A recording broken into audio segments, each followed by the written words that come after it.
Mm.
Mm.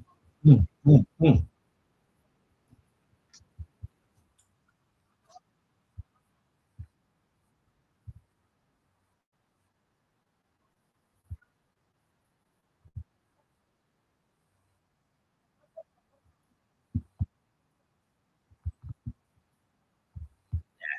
Everything.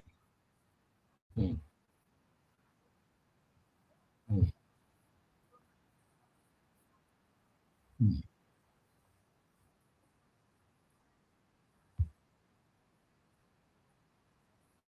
Mm.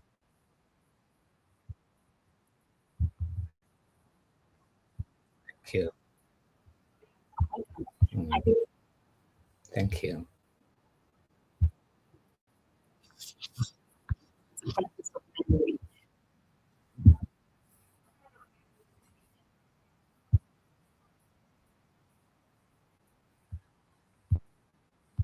Wow, wow, what a wonderful reflection to the topic, starting from this Tuesday. And thank you so much, Avril. And it's a great introduction. How really a living archive can be generated from cultural memory was a great observation of the entirely of this May Tuesdays. And when we come straight away to, thank you so much, Suha. Thank you so much, Avril. And everyone, kindly drop your comment. Drop your comment. What's your perspective on how to really shifting from perceiving our culture as a memory, but considering it as a cultural memory. I mean, economic infrastructure. Straight away to the next question, as we having our lovely contributors, we likely to call them rather than speakers, because it's a conversational format. We thank UNESCO for bringing this format of live media, intercultural dialogue, and we learned from it and came up with this a living archive series around LinkedIn Live. Thank you, LinkedIn, also for bringing this platform. LinkedIn Live is great, as LinkedIn have already really made became a professional platform. We heritage preservation is also we may think that now we're having our pace. Heading to the next phase of our conversation, straight away to you, Everett. We've seen how this shifted to help us explore how these really assets can evolve into living economic systems, and we thank you so much. But as we have this honor and the gratitude to have you as a remarkable voices working across heritage, storytelling, policy creativity, and the cultural governance, I'd like to also sending this question to you, Everett. What cultural assets across Africa communities remain economically undervalued today from your experts in cultural creative industries for so long? And what does really UNESCO chair for cultural economy does really mean within this perspective? Thank you.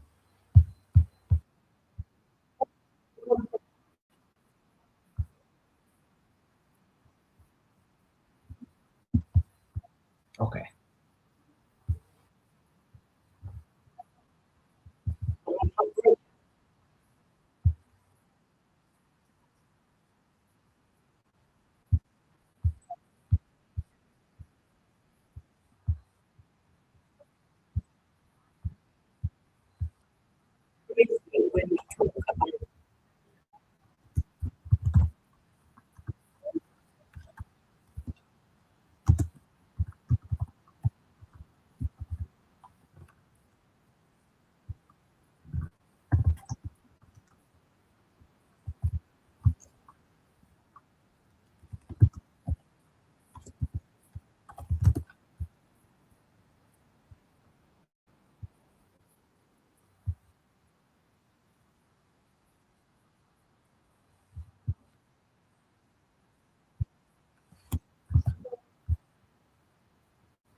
Thank you so much, Avril.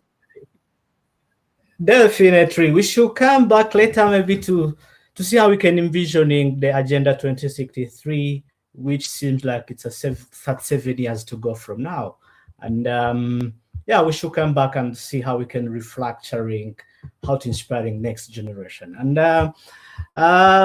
thank you for such a wonderful contribution again. Straight to you, Suha. How do we move from extractive cultural economies toward community-owned ecosystem? Through your perspective, uh, yeah, you've seen the law, particularly Italy, is among the global recognized culture, particularly the tangible heritage-based economy, and I mean destination. However, your intangible culture is richer than what most people treating as this most seen tangible heritage. I think you can envision this question I've been asking through that perspective of uh, how the community can perceive these in terms of building the infrastructure from the cultural memory to economic infrastructure. What does it really matter? Intangible heritage or tangible heritage? Thank you.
So drop your comment, guys, wherever you're joining. If you live with us on YouTube, drop drop your comment, drop your question. No, we are grateful to have you along the way. Kindly catch us up straight here.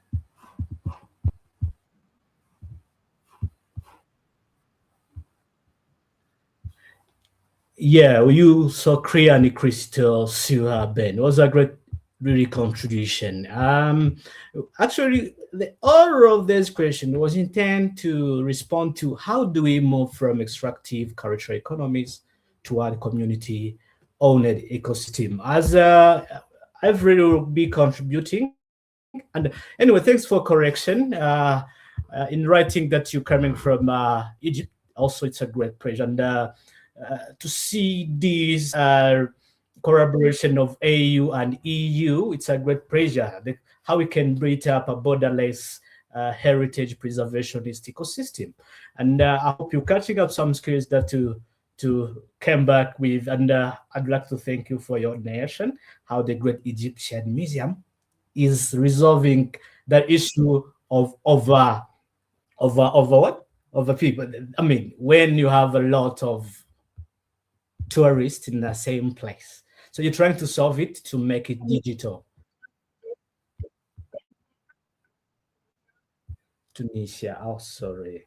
Thank you so much, Sua. I would think is really collected, and you're doing great over there, Tunisia. Also, anyway, can you have some of your way, like, can you have a belief of your nation strategy along the digital infrastructure?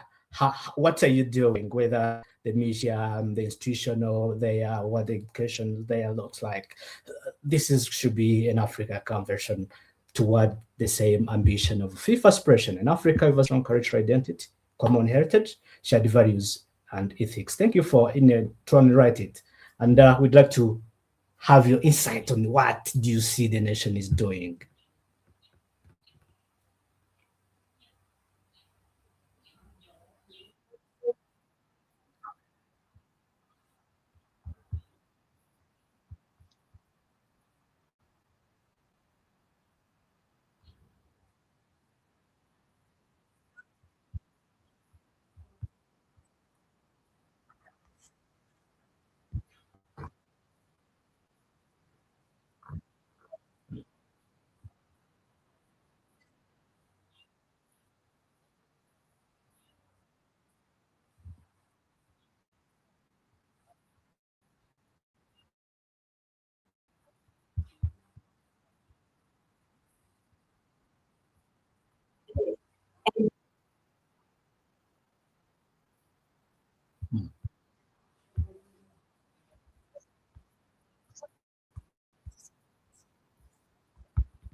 Mm.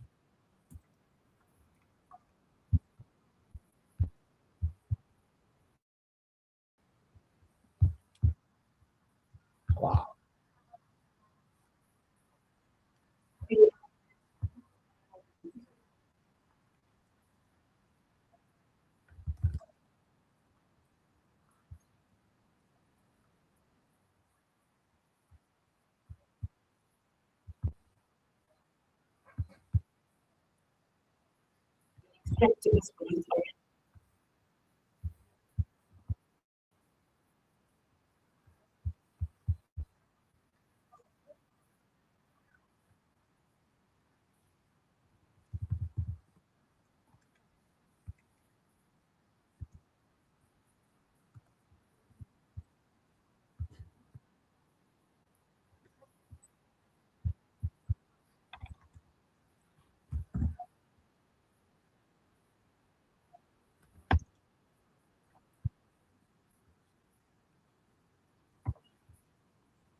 Yeah.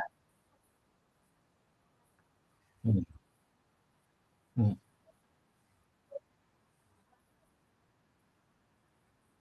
yeah.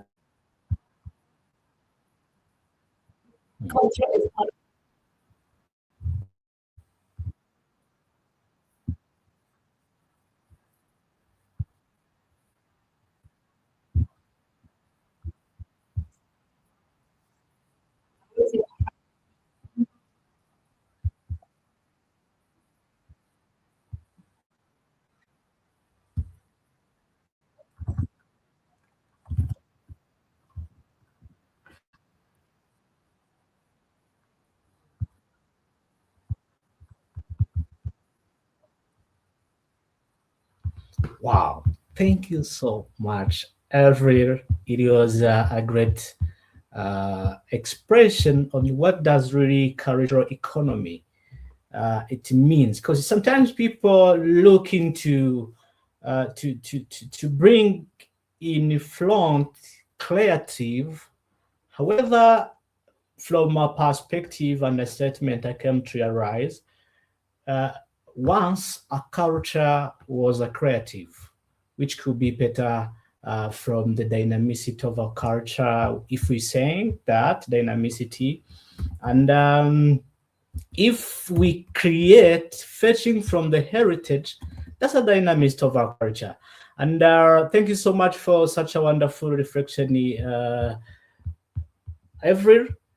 As we continue, I think the same next question could go with you. I was wondering what the role do storytelling, archives, and the digital platforms playing in preserving the ownership and the visibility, because the globalization is around. And I think it's a time, particularly for Africa, to be on from the scratch in policy making rather than executing a certain agenda from anywhere global. And thanks for the SDG 18 you're trying to craft. I think this may match the question. Your turn, Average.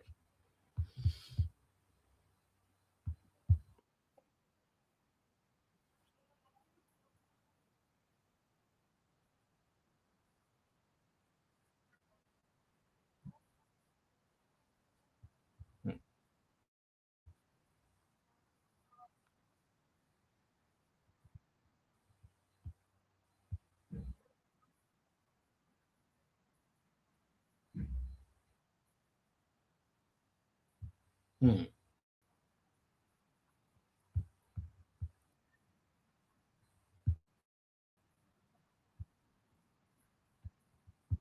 mm,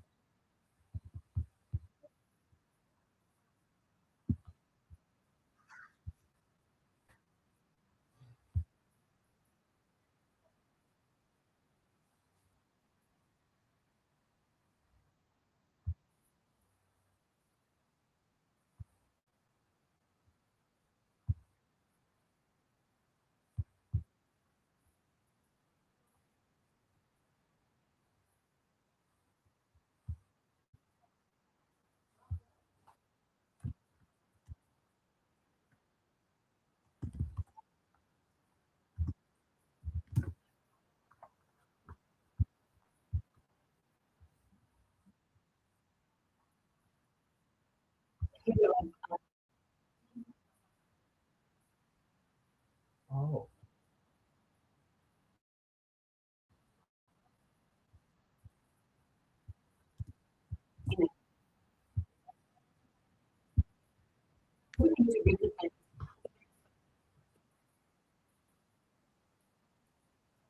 Mm, mm.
Wow, wow, wow, wow, wow. Thank you so much, Avril. Thank you. You really crafting the way from indigenous knowledge systems, the emerging educational systems, and how the globalization and digital infrastructure generally, if we came in, we may find ourselves as a digital heritage and a cultural innovation along the way, and how to embrace emerging technologies, particularly along the GRAM industry, galleries, libraries, archive, museum. And we don't leave behind the heritage entrepreneurship, which is critical if we'd like to really execute this living archive we are talking about, not having static memory, static artifact in museums and everywhere else. And thank you so much. This question goes to Suha. Uh, Suha, how do you think the youth and creatives may become breeders of living heritage economies rather than consumers? Because most of the African youth are falling into what I used to call the the Hollywood culture, sorry to say. However, the group agenda would like to bring another perspective of a new way of perceiving the way to live. You really understand the diversity, equity, and inclusion. But through my perspective, sorry to say again, I don't know why they leave behind, if neglectingly or not, belongingness, as you have been introduced and started to highlight on it. Kindly respond to how can youth and creatives become breeders of living heritage economies rather than consumers alone. Thank you, Suha, for your contribution.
Wow, thank you so much, Suha.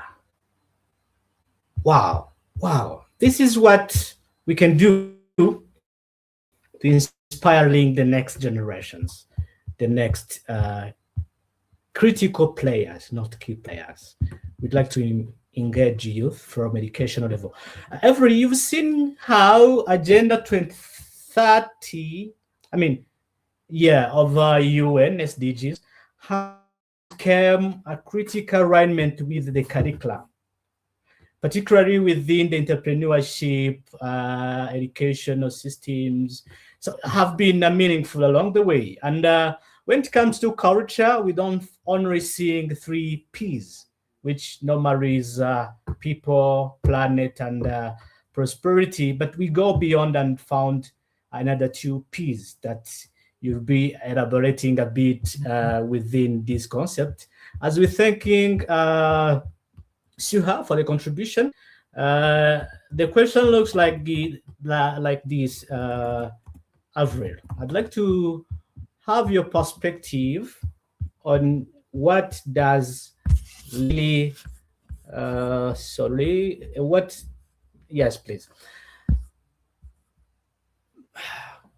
Can you share, please, a practical example where culture, heritage, storytelling, indigenous knowledge created meaningful community impact or economic transformation? Because most of the time they think you only being in a policy But how does this framework really guiding the execution of these policies have settled?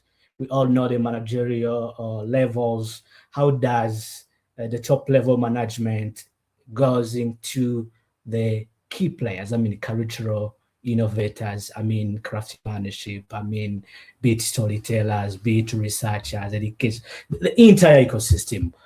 Thank you so much, Avril and Precious.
Wow, wow, wow. From that perspective, we are now about to concluding what does really a living archive looks like. However, as you've been inspiring, I've been wonderful and grateful to have you as a mentor since day one. We had a wonderful moment in Italy. We've been seeing how the EU and AU can become with this framework in which could be a win-win. And I've read the way you raised one of the question, particularly for the equity investment, and uh, and the way mostly of there's so-called international organization development agencies and of some of the embassies around here likely to came along the capacity building. However, they miss uh, this prompt shift to what an execution of what the capacity they have already built in people, whether intellectually, with the personal development in general. Thank you so much, Avril. As we concluding, could be better to have your critical view on what could a regenerative African cultural economy look like in the next decade?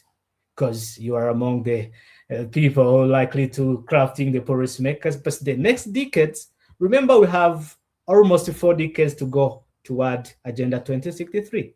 Kindly elaborate that, and the floor is yours again.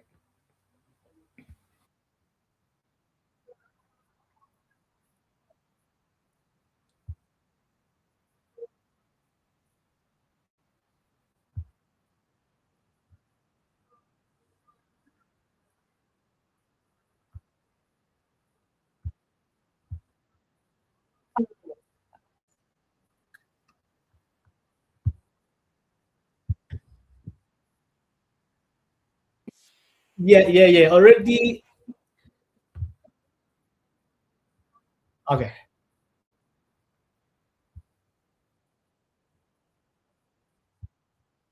Mm, mm, mm.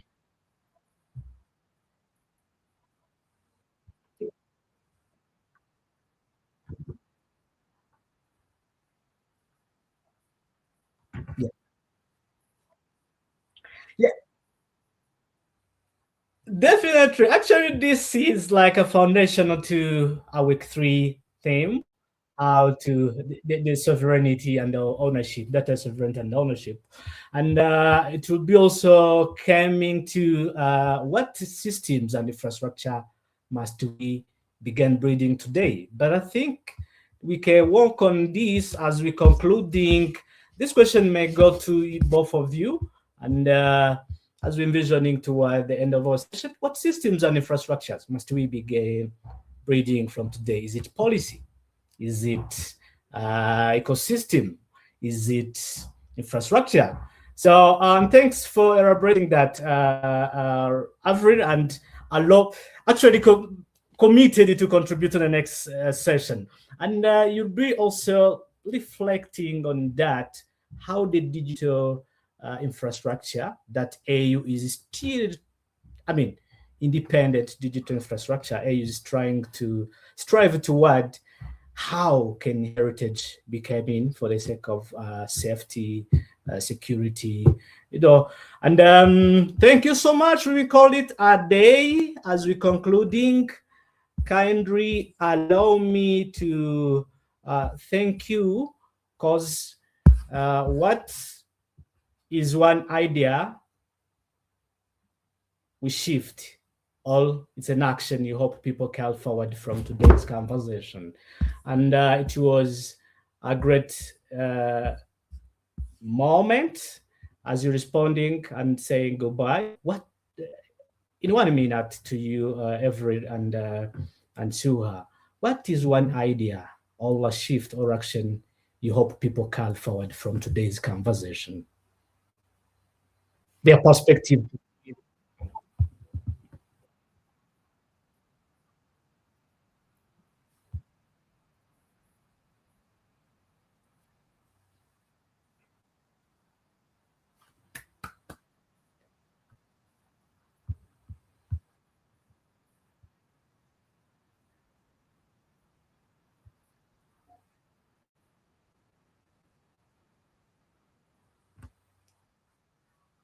Amazing. Thank you so much. Sua, your turn.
Hmm.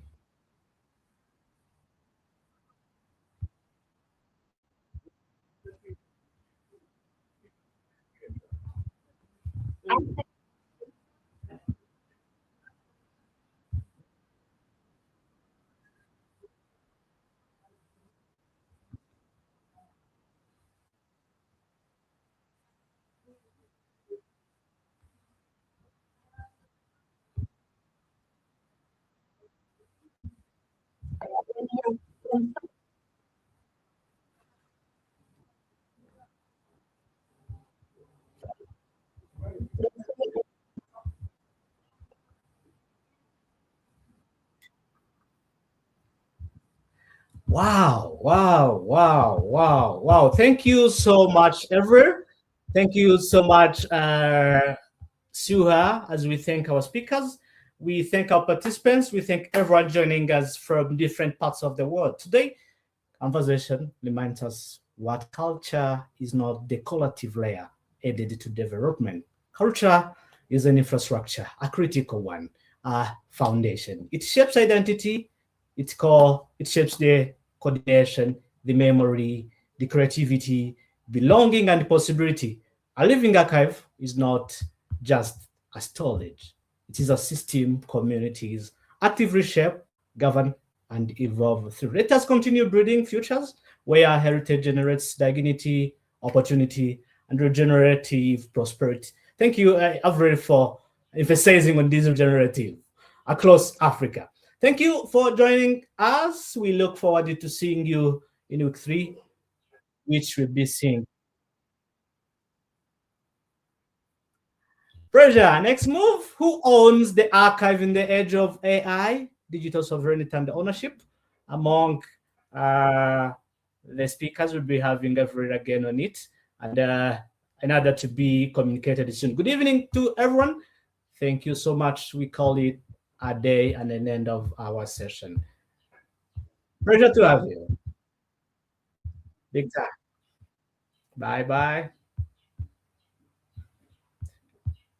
All right. So our living archive. This is all. This is what we intend to do. This is a calling. Remember, it's a innovation for a generative African generational excellence. IRAGE Corporation within our digital flagship engine we call Digital Heritage Preservation Platform. An applicable model to serve a fifth aspiration of Africa we want. I mean, Agenda 2063, its fifth aspiration that emphasizing in Africa with a strong cultural identity, common heritage, shared values, and ethics. As we call it today, remember it's a deprecable model. Iraje.rw, it's a Rwandan chapter, a pivot phase we're starting with. Do not hesitate to join us, not to hesitate to contribute to the movement. And see you next Tuesday on 9th of this May 2063. Your host and convener, Elisha Kraver Gwaba, is the first. I am the founder of IRAGE Corporation and every initiatives around it.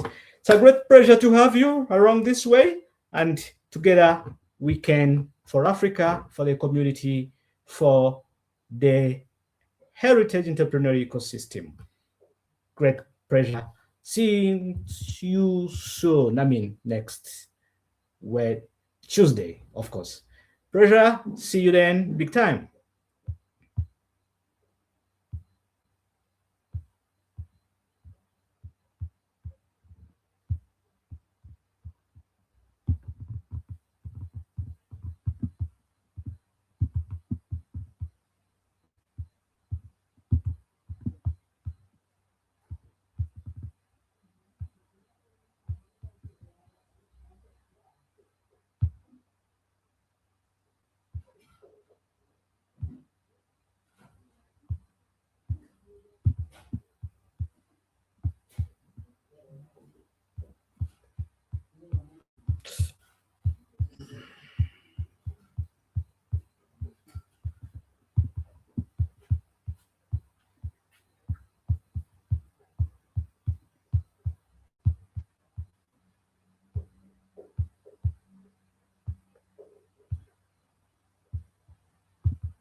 Woo, thank you, thank you. Whoever's watching from YouTube, I think the sound was good, and now we can go off. And thank you so much for the contribution.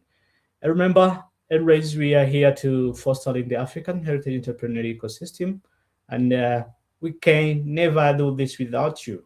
Join the movement. Your contribution is highly immense to contribute to this Agenda 2063. It's a great pleasure to have you. Thank you, and good evening from Kigali. See you soon next Wednesday. Remember, it's a May live LinkedIn archives. I mean, a living archive, our LinkedIn lives. Remember to go and see our LinkedIn so that next time you won't miss any of our conversation. So thank you so much, everyone, and have a wonderful time, big time. See you next time. IRAGE.RW, remember to go and visit us.